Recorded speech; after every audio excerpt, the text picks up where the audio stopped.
Hyderabad KBR park వద్ద వాహనదారులు పడుతున్నటువంటి ఇబ్బందులు అంతా ఇంత కాదు. కేబీఆర్ పార్క్ వద్ద ట్రాఫిక్ రూల్స్ కి సంబంధించి అక్కడ ప్రయాణించేటువంటి 2 వీలర్స్ 4 వీలర్స్ వాహనదారులు ఒకంత అసహనం వ్యక్తం చేస్తున్నారు. ఒక ప్రణాళిక లేదు, ఒక పద్ధతి లేదు. ట్రాఫిక్ డైవర్షన్ ని ఆ విధంగా ఎలా చేస్తారు? ఇక్కడ పోలీస్ వ్యవస్థ, ట్రాఫిక్ పోలీస్ వ్యవస్థ అనేది కంప్లీట్ గా ఫెయిల్ అయిపోయిందని అంటున్నారు. ఈ అంశానికి సంబంధించి పొలిటికల్ అనలిస్ట్ కేఎస్ ప్రసాద్ గారు మనతో మాట్లాడడానికి సిద్ధంగా ఉన్నారు. ప్రసాద్ గారు నమస్తే.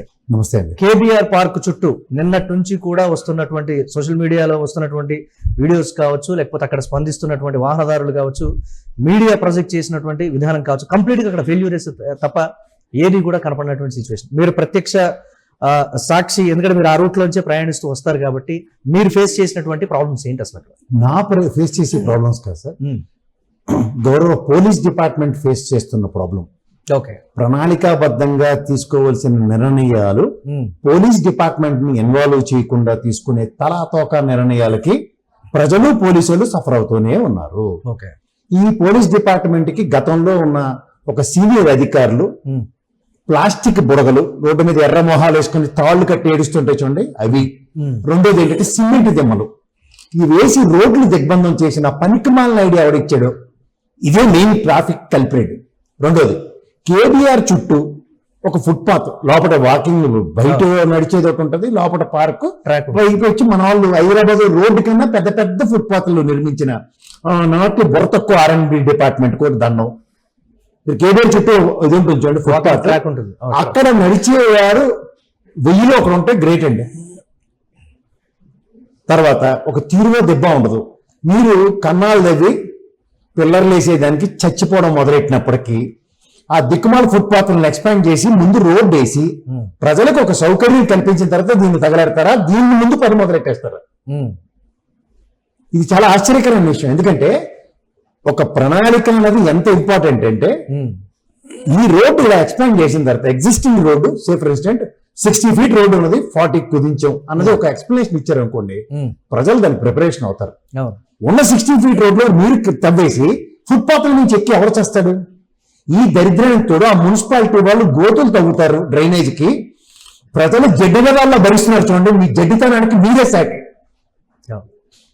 రోడ్లు ఓ రోజు రోడ్డు మీద పార్క్ చేసి వెళ్ళిపోయాడు మొత్తం వెహికల్స్, అవి చాలా చేస్తారు. అప్పుడు సీఎం వస్తున్నారు అంటే టక టక టక క్లియర్ చేసి పడేస్తారు మనని. కానీ ఇదే ప్రజలు వెళ్తున్న దగ్గర క్లియరెన్స్ ఎందుకు ఉండదు? ఇది తెలుసుకోండి ఫస్ట్. ప్రశ్నించకపోవడం ప్రశ్న కాదు, మన జడ్డితనం. ఇవన్నీ వదిలేయండి. ప్రశ్నించడం, వీళ్ళు పకోడీ పార్టీలు పెట్టి ప్రశ్నించేస్తాం, తెరబడిపోతాం, చచ్చిపోతాం, ఈ సొల్లంతా విన్నారు మీరు. మనలో జడ్డితనాన్ని విడవండి, నిలబడండి ఫస్ట్. మీ గురించి, మీది మీ సమస్య. అరే ఇక్కడ ఫుట్పాత్ మన నెత్తికి దేనికి, ఇది ఎవరు తిరిగి చేస్తున్నాడు? ఈ మధ్యలో ఈ పర్యావరణ రక్షకులు మన నెత్తికి మొక్కలు పాటేశారు దాని మీద. మీరు చూసారా కేబీఆర్ పార్క్ లో? ఎవరో తెలివి తక్కువ ఐడియా ఇచ్చింది, నాకు అర్థం కాదు. చెట్లు అడవులు కొట్టేస్తారు, అక్కడ చావరు. ఇక్కడ రోడ్డు మీద చెట్టుకు మాత్రం విప్లవం సృష్టించేస్తారు ఒక్కొక్కడు. ఇది మెయిన్ ప్రాబ్లం. ఇంకోటి ఏంటంటే సమన్వయం. ఏం సమన్వయం? డ్రైనేజ్ వ్యవస్థలు చూసే మున్సిపాలిటీ వాడిని గొరగొరగొరగొర ఈడ్చుకొచ్చి అక్కడ నిలబెట్టండి. రోడ్డు తవ్వి చచ్చిపోయినప్పుడు ఆ పాత డ్రైనేజ్ కి దానికి ఇక రోడ్డు మీద వేసేసి మా నెత్తి కొత్తరించడానికి ఏంటి పైపులు అన్ని పడి చస్తున్నారు కదా, ఊరంతా తవ్వి తెచ్చారు. అది ఎప్పుడు చేస్తారు తెలుసా? వర్షాకాలంలోనే. వీళ్ళు పంతం చూడండి. మరి ప్రజలు జడ్డి వాళ్ళు మళ్ళీ వేయించుకోండి. వర్షాకాలంలో తవ్వుతుంటే కాల్తో తనండి వాళ్ళు అక్కడ. దేనిగా మనం భరించాలి అసలు? మీకు చిన్న ఎగ్జాంపుల్ చెప్తాను. గోల్డ్ స్పాట్ కంపెనీ ఉండేది అమీర్పేట, బిగ్ బజార్ ఎదుర్కొంటా. ఆల్మోస్ట్ 2 నెలల టైం అందరూ చచ్చారు అక్కడ, రోడ్డు లేక ఇట్లేక తవ్వి నానా సావులు చచ్చిన తర్వాత. నిన్నే చెప్తున్నాను ఎగ్జాంపుల్. మొత్తానికి రోడ్డు వేశారు, వదిలేదు, జనాలు తిరుగుతున్నారు. 4 రోజులు డ్రైనేజ్ పోయిందంటే ఎరగొట్టేశారు మళ్ళీ. ఎవరిని తన్నాలో చెప్పండి ఒకసారి, వెళ్ళి తన్నాం గ్యారంటీగా ప్రజలు. ఎందుకంటే మనలో చలనం లేకుండా అచేతన స్థితిలో జడ్డి వల్ల ఉన్నంతకాలం ఇలాగే ఉంటుంది. మీకు ఇంకోటి చెప్తాను, డిగ్గింగ్ వారెంట్ గురించి 100కి 100 మందికి అవగాహన లేదు. ఒక రోడ్డు తవ్వాలి అంటే డిగ్గింగ్ వారెంట్ వాడు తెచ్చుకోవాలి. ఎందుకు తెచ్చుకోవాలి తెలుసా? మున్సిపాలిటీకి మనం కట్టిన ట్యాక్సులతో రోడ్డు వేశారు కాబట్టి డిగ్గింగ్ వారెంట్కి వాడు చలానా కట్టి రావాలి. ఏమని?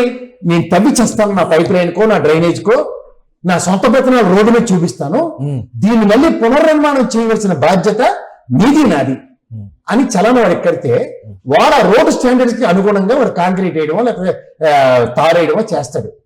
వీడికి పెట్టమని చెప్తున్నారు. అది ఫస్ట్ బిగ్గింగ్ వారంటీ ఎవరు తీసుకోవట్లేదు. రోడ్డు మీద ఎక్కడ పడితే అక్కడ ఈ టాటా కంపెనీ వాడు, రిలయన్స్ కంపెనీ వాడు 6 దిక్కుమాల కేబుల్కి తవ్వుతున్నాడు రోడ్లు. బిగ్గింగ్ వారంటీ అడగండి. నేనే ప్రత్యేకంగా అడుగుతాను. ఎక్కడైనా సరే నేను 100కి డైల్ చేసి చెప్తాను. ఏమైనా తవ్వేస్తారు, బాంబులు పెడతారేమో అని కూడా కంప్లైంట్ ఇచ్చిన ఉదంతాలు ఉన్నాయి. అయినా ఎవరు సిగ్గుపడ్డు. ఎందుకు గవర్నమెంట్ నుంచి ఆ స్థాయిలో రెస్పాన్స్ కూడా ఉండదు. తర్వాత పలానా రోడ్డు తవ్వి వేస్తుంది దగ్గర పేపర్ నోటిఫికేషన్ ఉండదు. అట్లీస్ట్ ఒక వారం ముందు అవేర్నెస్ ఒక ఫ్లెక్సీ పెట్టరు అక్కడ. ఇవి మీరు గమనిస్తున్నారా? అవును, ముందస్తు సమాచారం లేకుండా ఇష్టం వచ్చిన. ఇప్పుడు మీకు మళ్ళీ చెప్తున్నాను, ఈ కేబీఆర్ పార్క్ దగ్గర ఆ సాగర్ సొసైటీ నుంచి డైవర్ట్ చేస్తున్నారు. ప్రజలు కూడా పాపం ఆల్టర్నేటివ్ ఎంచుకుని వస్తారు. మీకు ఆ కృష్ణానగర్ ఫ్లైఓవర్ ఇంక్లినేషన్ ఎలా ఉంటుంది సార్? అవును, ఏ వెహికల్ బ్రేకులు పట్టుకుని ఆపగలరు? కష్టం. అక్కడ మళ్ళీ ఇటుపక్క మళ్ళీ డైరెక్ట్ గా రోడ్ నెంబర్ 10కి వచ్చే వెసులుబాటుకి ఆ దిక్కుమాల బుడగలు, దిక్కుమాల బ్యారికేడ్లు, ఆ దరిద్రాలు పెట్టి పోలీసులు గుంపులుగా పెట్టారు. ఏం చేయగలరు వాళ్ళు మాత్రం? ఎప్పుడు ఆ రూట్ లో నీళ్లు వస్తూనే ఉంటాయి. ఈ దరిద్రానికి కూడా నీళ్లు నిరంతర ప్రవాహం. డ్రైనేజీలు పొంగి. కృష్ణానగర్ దగ్గర అట్లీస్ట్ మార్కెట్ ని క్లియర్ చేశారా మీరు? ఏమీ చేయరు. ఎందుకు చేయరు అంటే ప్రజలు ఎలా చచ్చిపోయినా మీకు అనవసరం. సీఎం వెళ్ళిపోతే మాత్రం గబగబ రోడ్డు క్లియర్ చేసేస్తారు. అంటే మేము ఇలాంటి వాటి కోసం హైడ్రాని ప్రత్యేకంగా మేము కేటాయించాము. సో అవన్నీ కూడా క్లియర్ చేస్తోంది కదా. అన్నిటికీ సంబంధించి కూడా ఎక్కడికక్కడ ప్రజలు సేఫ్ గా వెళ్ళటానికి హ్యాపీగా. నవీన్ యాదవ్ గారే గెలిచారు కృష్ణానగర్కి మళ్ళం అనమాట. అక్కడ వాళ్ళందరికీ ఆ ఫుట్పాత్ మీద ఉన్న వెండర్స్ అందరికి ఒక ఖాళీ జాగాని ఏదో ప్రభుత్వ స్థలాన్నో దేనో దాన్ని ఒకటి ఎలకేట్ చేసి వాళ్ళ వ్యాపారస్తులకి అక్కడ ఎలకేట్ చేసి ఆ పళ్ళులు కాయలు అన్ని అక్కడ అమ్ముకుంటారా అంటే రైతు బజార్ లాంటి ఇది రోడ్డు క్లియర్ అవుతుంది కదా సార్. ఫస్ట్ ఆల్టర్నేటివ్స్ ఎందుకు క్రియేట్ చేయరు? దానివల్ల ఈ మెట్రో కన్స్ట్రక్షన్ దగ్గర మీరు అబ్జర్వ్ చేశారు లేదో, ఫుట్పాత్లు అన్నిటికీ ఫెన్సింగ్లు కట్టేశారు. వాడు ఎక్కడి నుంచి వెళ్ళాలో తెలియక మన ఎత్తికే రోడ్డు మీద నడుస్తూ ఉంటాడు.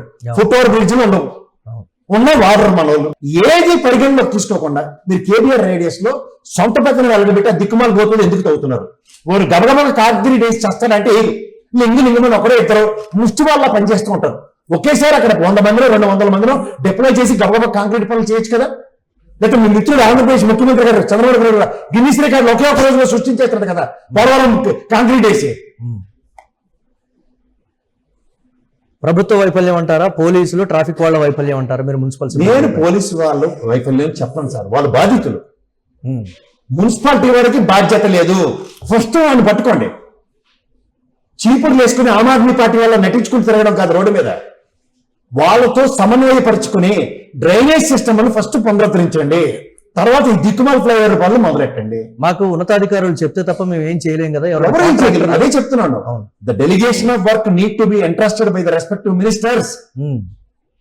సమన్వయం మీరు కూర్చోండి ఫస్ట్. కేబినెట్ మినిస్టర్లు ఏది మున్సిపల్ శాఖ మంత్రి, ఆయన గౌరవ ముఖ్యమంత్రి గారే కాబట్టి ఆయన. నెక్స్ట్ ఈ ప్రాజెక్టులు కట్టి R&B మినిస్టర్, వీళ్ళందరితోనూ ఒక సమన్వయం పరుచుకుని ఒక కమిటీ వేసి ఫస్ట్ అధ్యయనం చేసి, మనం రోజు మీరే చేస్తున్నారు కదా సార్ అదే రూట్ లో తిరిగి, మీకు కూడా అవగాహన లేకపోతే ట్రాఫిక్ ఆపుతుంది కాబట్టి కష్టాలు తెలియట్లేదా? ప్రజలకి ట్రాఫిక్ పట్ల డిసిప్లిన్ ఉండాలనే ఒక కామెంట్ కూడా ఎవరికుంటుందండి? ఎవరికుంటారు డిసిప్లిన్? నేను 15 సంవత్సరాలకి అడ్వాన్స్ ట్యాక్స్ కడుతున్నాను నా 2 వీలర్ కానీ కార్ కానీ. రోడ్ అది నాటకాలు ఆడుకోండి. వీళ్ళు నాకు బాధ్యత ఉండాలా ఆడుకోండాలా?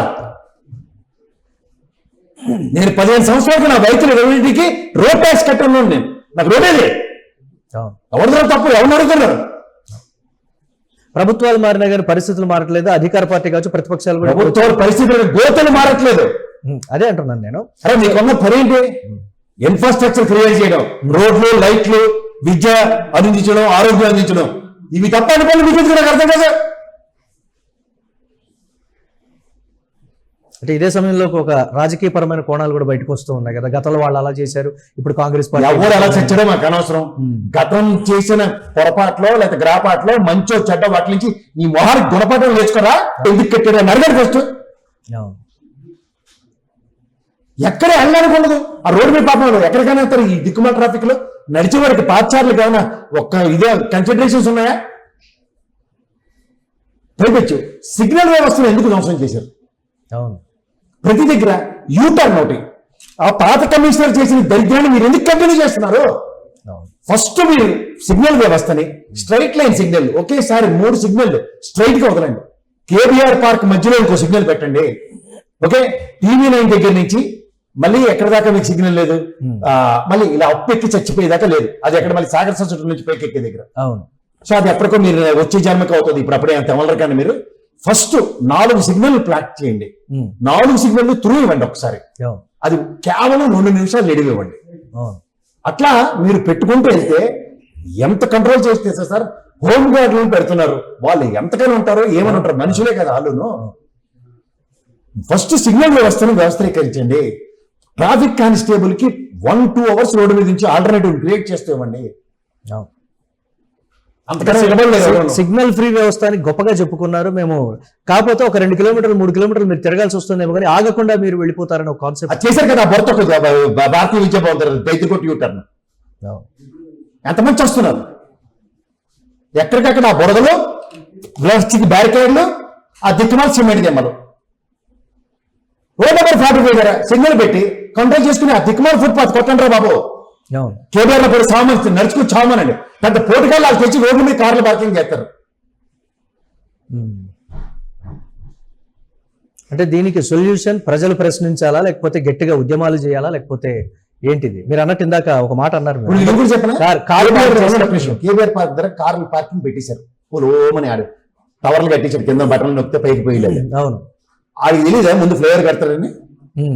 అదే వారు తెలిసి ఉంటే వాడిని వెనక్కి కట్టుకోమని చమ్మనండి, రోడ్ అక్కడ ఎక్స్పాన్షన్ చేసుకోవడం సులువు అవుతుందా కదా. ముందు దీని అంటే దొరకట్టి అయితే మేము పబ్లిక్ ఒపీనియన్ తీసుకున్నాము. అదే పబ్లిక్ ఒపీనియన్ ఎవరికైనా తెలివి ఉండి చేస్తే కదా public public have been taken as granted. అదే పెయిన్ ప్రాబ్లం. ఈ జడితనం ప్రజలు వేడరు. ఎలాగోలా పోతాంలే, కంకులు ఎటు అవుతుంది అంత అలా గుగ్గులు అడిచుకొని పోవడం అలవాటు అయిపోయింది. అంటే ఏంటంటారు సొల్యూషన్? సరే అయిపోయింది, ఇప్పుడు ఇలా జరుగుతుంది, అయిపోయిందంటే ఇంకో 1 సంవత్సరంన్నర 2 సంవత్సరాలు చెప్పారు అది కడతారు. ఈ ప్రభుత్వాలు పోతే వచ్చేవాడు కడతారో కట్టో తెలీదు. ఇదే చావు ఒప్పందరు చేస్తున్నారు కదా, తెలుసు కదా. నేను ఎగ్జాంపుల్ గా చెప్పబోతున్నారు. ఒకవేళ కానీ ఇది కూడా అదే పరిధిలో, ఒకవేళ అదే పరిధి వీళ్ళ డబ్బుల్లో లేంత కథకలే లేట్ అవుద్ది అంటారు. అరే ఏం సార్ మీరు గత అనుభవాలు తెలియవా? స్టీల్ బ్రిడ్జిలు కట్టి మీకు ఒక మాట చెప్తా సార్, కేసీఆర్ గారి గవర్నమెంట్ లో ఇదే కేసీఆర్ గారు ఫ్యామిలీ సమాధుల మీద స్టీల్ బ్రిడ్జ్ కట్టారు చూడండి. అప్పుడు కరోనా పాండమిక్ కాబట్టి వెసులుబాటు ఉంది. తర్వాత మనకి అప్పటికి ఏంటంటే ఒక స్పేస్ ని బెస్ట్ యూటిలైజేషన్ కాన్సెప్ట్ లో అదంతా ప్రోగ్రామ్డ్ అంచేతే అన్ని ఫ్లైఓవర్లు స్పాన్ ఆఫ్ నో టైం కట్టగలిగారు. ఇప్పుడు లేదంటే భరత్ నగర్ ఫ్లైఓవర్, సనత్ నగర్ ఫ్లైఓవర్, మా అయితే సికింద్రాబాద్ దాకా ఉన్న ఫ్లైఓవర్లు పాత చరిత్ర. కానీ అంటే మాకు కాంట్రాక్టర్లు చెప్తుంది ఏంటంటే మాకు అది కాదు ప్రాబ్లము, మాకు నిధులు ఇవ్వటం లేదు సరైనటువంటి రీతిలో. మాకు నేను చెప్తుంది అదే సార్, ఫస్ట్ ప్రాథమికంగా నిధులు లేవు. కాన్సెప్ట్ అలవాటు అయిపోయి ప్రజలు చచ్చిపోవాలి అంతే. ఫ్లైఓవర్ మీకోసం కడుతున్నా, నా కోసం కడుతున్నా, తిరిగి ఎదురు మనకు మైక్ ఇస్తే రాజకీయ నాయకులు ఒత్తిడి పడగా ఉంటుంది. మరి మైక్ ఏమైనా మాడతాడు, ఏం మాడతాడు? ఇది నా కోసం కట్టుకుంటాను, నీ సౌకర్యం కోసమే. కనిపించింది కేబీఆర్ పార్క్ ప్రస్తుతానికి ఒకటి, కనపడకుండా ఇలా ట్రాఫిక్ ఇబ్బందులు పడుతున్నాయి సిటీలో. దాదాపుగా ఆ ముష్టి మెట్రో పిల్లర్ల కింద ఉన్న దైద్రగొట్టు యూటర్లని ఆపండి, తీయండి. పాత సిగ్నల్ వ్యవస్థను పునర్వ్యవస్థీకరించండి, సిగ్నల్చండి. అంతేకాని ఇది మాత్రం చాలా అన్యాయం. పైపచ్చి ఫ్రీ లెఫ్ట్లు. దీనికి కావాలంటే మీరు ఆ దిక్కుమాల ప్లాస్టిక్ బుడగలు పెట్టుకొని చావండి, లేదా సిమెంట్ దిమ్మలు పెట్టుకొని చావండి. ఆ సికింద్రాబాద్ స్టేషన్ దగ్గర అంతా పెట్టి తెచ్చారు కదా, తీరువ తెలివి లేకుండా చూడండి. ఆ కేరళ బస్సులు ట్రైన్ చేసినట్టు చేంజ్ చేసుకుని వెళ్తున్నారు కదా అక్కడ. మీది ఆగ్రహమా ఆవేదన? అది రెండింటికి సొల్యూషన్స్ లేవు. ఆగ్రహమైనా ఆవేదనైనా మన చావు ఇంతే. మనలో జడితనం పోయేదాకా ప్రజలు అనే వాళ్ళు తిరుగుబాటు ప్రభుత్వాలు మీకు చేసేదాకా ఎవరు మారాలి? ప్రజలు మారితేనే ఏదైనా ప్రాబ్లం సాల్వ్ అవుతాయి. ప్రజలు మారకపోతే ఈ దరిద్రానికి మీరే బాధ్యులు. ప్రశ్నించే టైం, రోడ్డు మీదకి వచ్చి ఉద్యమం చేసే టైం కూడా లేనటువంటి సిచ్యువేషన్. ఎవరు ప్రాబ్లం? అది ప్రాబ్లం మీది. రోజు చూస్తున్నావు. శనివారం నీకు సెలవే కదా సాఫ్ట్వేర్ వాళ్ళకి. ఆ రోజు సినిమా చూపించండి వాళ్ళకి, ఆ రోజు అష్టదిగ్బంధం చేసి కేసులు పెడితే వాళ్ళు చెప్తున్నారు కదా, మీకోసం గోతులు తగ్గిస్తున్నాం, మీకోసం ఫ్లైఓవర్ కడుతున్నాం అన్నప్పుడు మా కోసం ఇది కాదు, ఇది చేయి, ఫుట్పాత్లు కొట్టు, మాకు క్లియర్ ట్రైన్ ఇవ్వు, రోడ్ అయ్యి ఫస్ట్. ప్రశ్నించే మనిషి లేకపోవడం వల్ల జరుగుతున్న జాప్యం. ప్రశ్నించే పొక్కడికి అడుక్కోవాలండి. ప్రజలు ప్రశ్నించుకోవడం రావాలి. ఇది వాళ్ళ చావు కాబట్టి వాళ్ళు ప్రశ్నించుకోమనండి. ఎవడో వస్తాడు ఏదో పీకి పందిరేస్తాడు అన్నది మర్చిపోండి. This is your problem, you need to address. Government చెప్పేది ఏంటంటే రేవంత్ రెడ్డి కూడా గతంలో మాట చెప్పారు, ఇలా జరుగుతున్నప్పుడు కొన్ని ఇబ్బందులు తప్పవు, మీరు వాటిని భరిస్తే కొన్ని అద్భుతాలు సృష్టిస్తాం. కాదండి, నిత్యం చచ్చేవాడికి చావేయడం సామెత వచ్చుండే అలా రోజు చావడం. అద్భుతాలు జరిగేటప్పుడు ఇబ్బందులు తప్పవు అని. అద్భుతం జరిగేలోపు మీరు చచ్చిపోయారు అనుకోండి.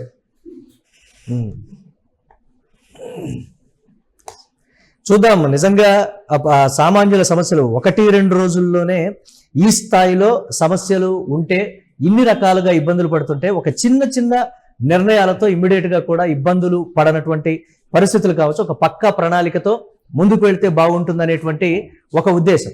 సో కేబీఆర్ పార్క్ దగ్గర ఒక ప్రణాళికాబద్ధంగా ముందుకు వెళ్తే బాగుంటుంది తప్ప, సో ఈ నేపథ్యంలో ప్రశ్నించకపోవడం కావచ్చు, సమన్వయం లేకపోవడం కావచ్చు, మున్సిపల్ సిబ్బంది కావచ్చు, ఇతరులు తప్పు ఎవరిదైనా ఆ బాధ అనుభవించేది ట్రాఫిక్ జామ్ నేపథ్యంలో 2 వీలర్స్ 4 వీలర్స్ ఆ ఏరియా గుండా వెళ్ళేటువంటి వాహనదారులు మాత్రమే. వీళ్ళ గురించి ప్రభుత్వాలు ఆలోచించాలి. అలాగే ప్రజలు కూడా సెలవు దినాలు కావచ్చు, లేకపోతే ఇతరతర ఏదైనా కావచ్చు, వారికి ఉన్నటువంటి సమయంలోనైనా సరే ప్రొటెస్ట్ చేయాలి, ఒక ఉద్యమం చేస్తే తప్ప మనం ఈ ఇబ్బందుల నుంచి బయటపడే పరిస్థితి లేవని కేఎస్ ప్రసాద్ గారు చెప్తున్నారు. చూడాలి ఏ విధంగా ఉండబోతోంది. ప్రభుత్వం ఇకనైనా సరే ఇంత వ్యతిరేకత వ్యక్తమవుతుంటే తగిన నిర్ణయం తీసుకుంటుందా లేదా అనేది.